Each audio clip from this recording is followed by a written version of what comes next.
So what's up no mga kabuknoy? Kumusta kayo? Merry Christmas. Sana maayos ang pag-celebrate natin ng Pasko na ito. No? So ngayon, papakita natin sa inyo ang naturang pangumpisal at pagsisisi ni Pulis Patula, Master Sergeant, na kung saan siya ang bumaril sa Magina. No? Halina, tunghin natin ang kanyang pangumpisal, mga kabuknoy, at kayo na makapagsabi kung ano nga ba ang kanyang mga dahilan. Let's go!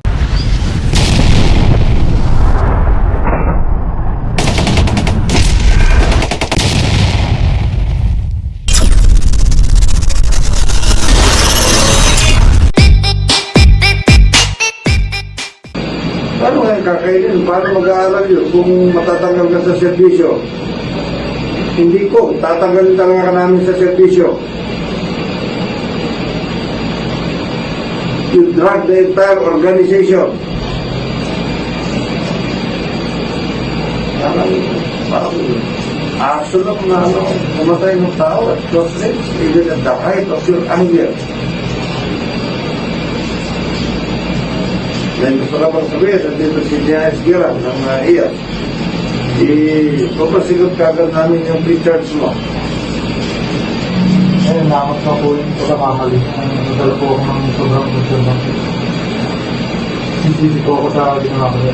Laging pagsabihin ko siya. Unang-una para sa pag-hindi ko siya. Sasabihin ka sa akin. Kaya sana matulungan mo. Ano ito tulong ko sa... Box, no? Napangaralan siya ng kanyang regional director. Teatro kung bakit siya ito nagawa. Yung sa pamilya mo, oo. 22 years na sa service, I do not think na hindi ka nakapag-experience ng ups and downs natin.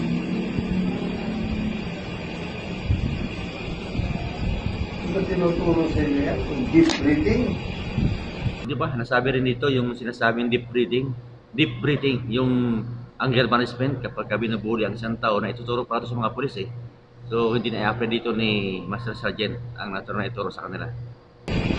Nalipat sa you drug the organization. Talagang galit na galit lahat ng tao sa iyo.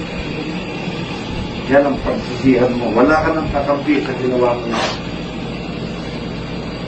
And that we have to pray hard. Sobrang galit ng tao sa iyo. Kahit pa paano, pinoprotection na lang namin yung anak mo. Kaya may mga pulis din doon. Yan ang ipagdasal mo. Kasi hindi namin makontrol lahat ng tao. So yun ang medyo lutukan natin na kung saan ay atat-atat na ang kanyang mga kosa at nanugan pa siya na kung saan ng welcome song ng kanyang paborito. So ito, papakita natin sa inyo ang mga kanta ng kanyang kosa.